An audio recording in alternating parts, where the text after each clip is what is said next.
This is Black Country Blokes chewing the fat. Listen, listen. I've been hearing a lot lately about men don't talk, but in my experience, men do talk, just people aren't listening. So it's going to be me and a group of blokes discussing our struggles and victories through life. Warning, there may be some bad language, so apologies to all the mums, especially my own. Let's get going. Listen, listen. Abin, yeah, it's the Black Country Blokes chewing the fat about everything it is mental health, mental health, disability, and life in general. Here with me, Kev Dillon, and my partner in crime, Lee Cadman. And it's nice to be back in the room. We've both been off either poorly or busy, and life gets in the way. So we thought we'd just have a bit of a recatch up, and that's life.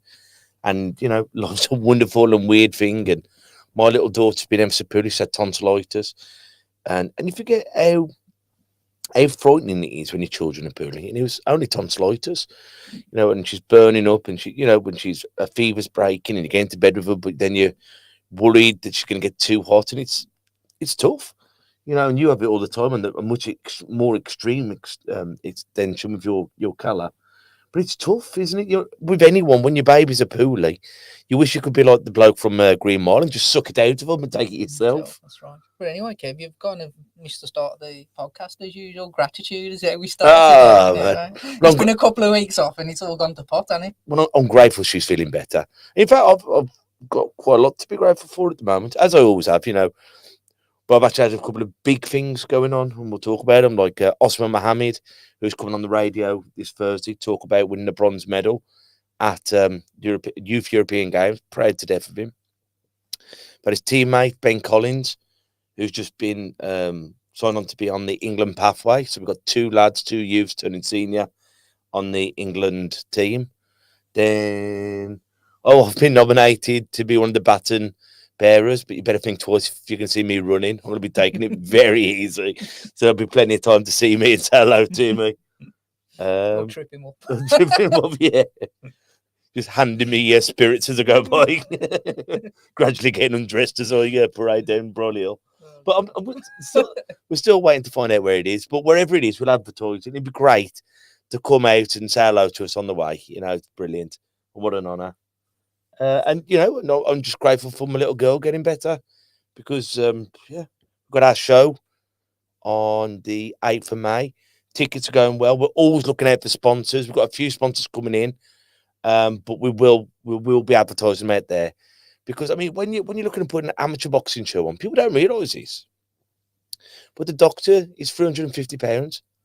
Never paid this much in our life, but it's a Sunday, £350, and then we've got the boxing ring, and then this, and it's so expensive to put one on, and we're going to be very lucky if we don't make a loss. And the reason why we put boxing shows on, any amateur coach out here will know this, we're not making money. We're lucky if we can put some back in the pot that comes back into the club, but we're doing it so these young athletes, the talent of tomorrow, can get out there and box. And if we got 10 bouts on, that's 20 kids or 20 people whose lives you're keeping on the straight and narrow, 20 lives that you've stopped from being out on the street. And that's what amateur boxing does. And I'm grateful to be in the game. That's also the older generation. There's quite a few seniors now who are in their 20s to 30 to 35. And it helps their mental health, doesn't it, Kev? Like, there's a boxer I spoke to. I haven't been in the gym for 3 weeks because I collared COVID, and then I went on holiday, so I'd had 3 weeks out to the boxing gym, and I came back up last night, and first person I saw, I won't mention any names, but as an older gentleman, he's just so excited and ready to fight, and his mental health is in such a positive place because it's all now coming together. All the hard work, the training, the sacrifice, it's all coming together, and fight date's nearly here. Yeah, and that's the way this routine has helped all along to keep coming training, because that's all it is. Everyone, all it comes down to is when you're getting fitter, stronger, you're getting mentally stronger. It's about consistently doing the same things. That's as simple as it is. Consistently reminding yourself in your own head that you're doing better, you're getting better, and everything is picking up and it's going in the right direction. And I saw it in him last night, and I could see that spark in his eye, and he was ready to go. His mind frame was right. Everything was just clicking. It's fantastic to see. When we talk about keeping the kids on the straight and narrow, we need routine in our life. And you are the people who you knock about with. If you knock about with negative people, there's more than likely you're going to be negative. If you knock about with positive people, because just like success breeds success, but so does failure. So you've got to be studying success all the time. How do I win? How do I get better? How do I become happier? And if you're around that mindset, and that's what clubs do, you come here and you're around positive people, you're around people with your own mindset, and people who have gone, I've failed, but it doesn't make me a failure. I've lost, but it doesn't make me a loser. And how I manage to put my socks on in the morning is by doing this. And this is what we've been doing with the furlough club. Now we call it the beatboxing, because we're beating loneliness, depression. And you have all these different people around you talking and going, I've had them panic attacks, I've had depression, but when you give someone a platform to talk, it allows them not to feel ashamed. Because when you realise you're not the only one in the room who's had these problems, it makes it easier. And then by doing a bit of exercise alongside it, and you can see your physical body changing, getting fitter, lasting more than a round, maybe putting a bit of muscle, maybe losing a bit of timber. It's great because you're seeing and feeling the difference. So exercise isn't just for kids, and you're never too old to be a part of it. Yeah, and it also does train your mind, doesn't it? It trains your mind to be more positive just through exercising. It gives you a goal. It gives you something to aim for. So it doesn't have to be fighting. It doesn't have to be losing weight. Your goal could just be, actually, I just want to exercise 3 times this week. I just want to go to the gym, go at boxing, go for a walk, anything, just 3 times this week. Or maybe you just start out, you know what, for once this week, I just want to go for a 5-minute walk, and you build up from there. But gradually, if you keep consistent with it, if you keep going with it, it improves your mind as well as your body. Something I've been saying regular, when you're exercising, if you I can't do it anymore, I'm going to die. You're not. If you can survive everything you've been through, and I want you to listen to this, if you can survive everything you've been through, and we've all been through trials and tribulations, bad times, very bad times, some of us, and if you're still here today, then what's 2 minutes on the bag? If you can push through everything you've pushed through, this is a doddle. This ain't going to kill you. This is only going to make you fitter, stronger, and better. And we have to remind ourselves that it's amazing what we can push through. If we didn't, we wouldn't be here today. What are you grateful for? We've been talking for 7 minutes and basically 8 minutes nearly, and we've only got off what you're grateful for. You had a long list there, didn't you? I ain't got to keep up with that list. So basically, I lied in bed for 2 weeks for COVID. I'm grateful I haven't got that anymore. Yeah, no, I'm grateful for my health. I think it's them times where you realise how important it is that you have got your health. You know, in general, well, compared to Kev, I'm really, really, really fit and healthy. Not to put you down, Kev, but no, I am. I'm grateful for that. And again, I've mentioned this quite often, but I had a week away in my caravan last week, and it's fantastic to have that place to get away, to turn my phone off, to sit and read, to go to the beach, to just spend time with the family without your usual daily stresses. It's fantastic. We funny enough, the episode before you went off Pooley was on mind fog, and you said you'd never had it before. But I'd had it, just not through illness. I think I'd had it as in terms of I've got a lot going on and I can't think straight. But I've not had it through like yourself, where your fibromyalgia comes on and that causes it, doesn't it? But look, I saw it with you building up to that. But then when I was phoning you up, when you really put, and it's so blooming frustrated and vile, isn't it? Yeah, it is. Yeah, and you keep phoning me up asking me questions. I was just making sure you today, Lee. I'm a bit better. Right, I've got a list of jobs. But when you got to live with these, and once again, I was talking to someone the other day. You know what's funny, actually, Kev? How many people, since we've done that episode, have come up to me and they haven't listened to the episode for some reason. Don't know why, it's cracking. But they've come up to, I think it was at the club a couple of times, and they've come up and mentioned brain fog to us. You're like, that's really weird. We've speaking about that. And I think, I think a lot of people suffer from it, don't they? Whether that's through COVID or other things. Yeah. But that's the kind of thing, let's call it an invisible disability again. And it's you're there, you look like yourself, but you ain't quite right. Mm. And it's you're right. Yeah, I'm all right. But you're thinking, is he under the weather? Mm. Is he in a mood? And a lot of the time it's just I can't get my words out. Yeah. And a lot of times, how do you feel? And I feel vile. It's not like it's like I don't. But I don't know whether you feel vile. No, but I sometimes, mean, you might, but I yeah. mean, in terms of, I don't feel ill. I just can't think straight. You know what I mean? I wouldn't say like, I can't get off the sofa. I feel that ill, or I can't. Oh, my head's pounding, or I just can't think straight. There's no. I mean, it's different for you because it's usually onset via an illness, isn't it? But yeah, it's not. It's not. Yeah, well. And what can I do? Don't feel fine. I can't. But I don't really feel ill either. And what do I do? Do I don't know, were you having the COVID? Like, you never get good night's sleep. But it's like, I've slept for 18 hours and I'm still tired. Yeah. It's not like, well, I've needed this to catch up on my sleep. Yeah.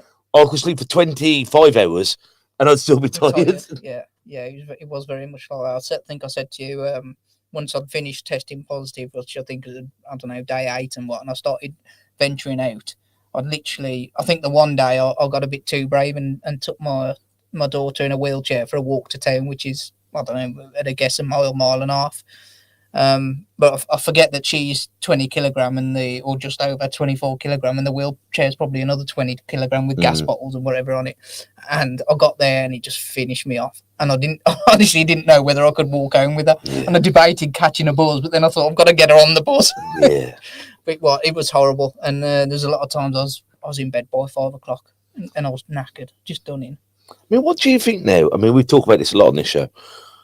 Because obviously you and Cal and you and the kids and all the kids now in school, how much it would cost you to pay for the test to try and be responsible so Cal can go back into a special needs school with vulnerable children? It's going to cost a fortune eventually once all your stocks run out. Well, yeah, it is. It's gonna cost. How many in your house? Five in your house? 5 in our house, yeah. And if someone told me the cheapest you can get them at the moment is $1.99 per test. But no one ever just has one test. Well, no, I mean, over that 8 to 10 day period, I didn't quite take one every day, but sometimes I took 2 because you don't believe it when you test positive and stuff like that. Yeah. And I'd say, because I felt ill on the Thursday, and I think I spoke to you then, but I tested myself, I was clear, and then I tested again on the Friday and was done, so that's 2. I bet you I had close to 8 tests during that period. Yeah. And my daughter was the same. My daughter caught it before me, my eldest, and she probably tested it 8 times. So, the other people in the house, the other 3, we didn't test them for the simple fact. Oh, sorry, my wife tested because of her work. We didn't test the others for the simple fact that if you're not showing symptoms, you've got to kind of balance it out. Now, if you're not showing symptoms, then do you get on with life? I don't know. And that's tough though, because it's like a dilemma. Because like in yours thing, if you think you've spent 40 quid just on tests, you haven't had to because you've had them all stocked up. But eventually that'll be like 40 quid that ain't necessarily coming in the door. Yeah. And you think, well, that 40 quid, how hard it is to earn 40 quid. Yeah. Well, people just won't test, will they, Kev? No. If not, they won't test. They won't be able to afford to test. Is the key? People won't be able to afford to test, and I think that's the plan, though, isn't it? Just get on with life. Yeah. But another thing I was going to say, and I don't know if anyone else here wants to comment on it, but like I've got a carer's badge because I've got a disability, and then my wife normally gets into places for free. But there's been a few places we've gone to lately, and they're like knocking £3 off for myself, and then my wife's having to pay to get in, and they said, "Oh, you got to show a letter with your PIP or whatever." So you're showing that, but I'm thinking, we said this. This is what I was going to say to you. We were saying, like, why isn't there like a portable blue badge you can have in your pocket? One for you, one for your carer, because anyone can show a letter. But if you've got, I used to have one for me, I've still got it, but some places won't accredit it, even though it's a photo ID from the government saying I'm rich being blind. But why aren't we doing that? So here I am. This is my name. This is my carer. We did. We spoke about this on the phone, didn't we? When I got back off holiday, and was saying that if we had a photo ID card, so as Kev said, anyone can go up to the kiosk of any place they're trying to get into with a carer's allowance certificate to prove they're a carer, but all it says is the name and address, which could be anyone's. Yeah. Quite honest, could be absolutely anyone's. You could borrow mine. Yeah, whatever. So we said you need a card now that is verified. Yeah. And it's quite easy to verify. You just send off your carer's allowance and a copy of your passport, driver's license. So one one for the disabled person, 4 invisible disabilities, because that's where I go wrong. I walk in, I'm bouncing around. Right, mate, yeah, I've got my concession card, and everyone looks going, well, you're on the fiddle, whereas I'm not. And if I need to, but if we can have ID for me that isn't a blue badge, but photo ID, here I am, and then my wife or whoever your carer is going here. Wouldn't that make it easier? Yeah, definitely. I don't think it'd be that much money in the long run either. No, not with all the other IDs that are out there. No. And so, yeah, I think it's something that definitely needs to be thought about and brought into action. Because me and Lee are all trying to think of our next big venture, what we're going to get into, and we're just 2 working class blokes, run the gym, run the disabled equipment. And we're trying to think, what can we actually do to help people? I mean, we've got these wonderful people, Higgs solicitors, who are doing the walk. Where is it? Bridge North walk on Bank Holiday Monday. What date is it, Kev? That's it is the 2nd. 2nd. Hang on. Yeah, 2nd. 2nd of May. Bank Holiday Monday. It's not. Yes, this Monday coming up. And they're raising money for us, bless them. We're going to share the link. So if anyone is out there, but we're all trying to think, because we don't want to go into this. Oh, we're going to go do. You know what I mean? We're trying to figure out where we can put the money. I think what's important. These people like Higgs, like Orbit, like all the people who actually support us financially. They all go to work and earn this money, and we don't want to just willy-nilly. Yeah. We want to actually help people with the donations that are coming in. So once we've paid for the running cost of the podcast and the rest of it, and the money left over, we want to go, okay, where can we help the most people with this money? Because people go out of their way to raise money for us. They give over money that we know is tight in the world at the moment with what's going on, and we just want to make sure that money goes to the right people and getting the right help. Like, cause we're doing obviously the free boxing lessons in the day. Every Tuesday, Thursday, Friday, mixed class, half 10 to half 11. Ladies only, Wednesdays, 10 a.m. to 11 a.m. and Fridays, half 11 to 12:30. But we're doing this anyway. We would love to get a big grant and get that covered, because at the moment we're just doing it for nothing. But we would like to have this thing where we can, I don't know, we want to help. And it's finding the right things. We don't want to waste money. We don't want to waste time. We want to waste other people's money. No, that's even worse than wasting your own, isn't it? Yeah.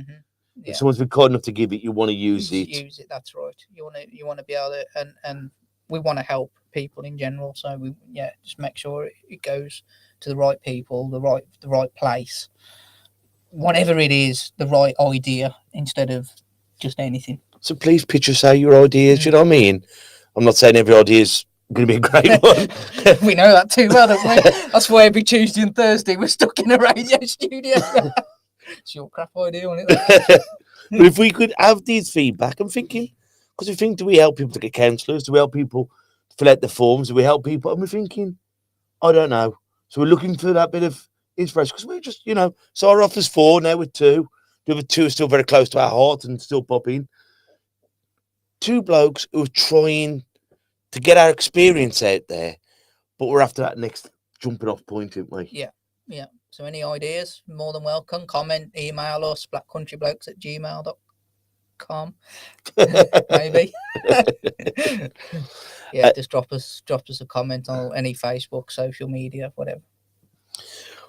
Well, we're joined by next Tuesday we're joined by the brilliant Joe Plum. Now Joe Plum, we're working. It's been about 2 years since Joe come on. Yeah, it has. Yeah. And he's worked with some massive organisations, and he speaks really well on autism, bullying.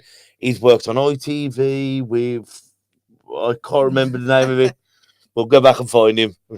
Catch him before you come on next week. But he's a great bloke. I was on the phone to him the other day, and just a remarkable young man. And this Thursday, we're joined by my very own Osman Mohammed from the Lions Boxing Club, who represented England in the Youth European Games and come back with a bronze. And how remarkable that is.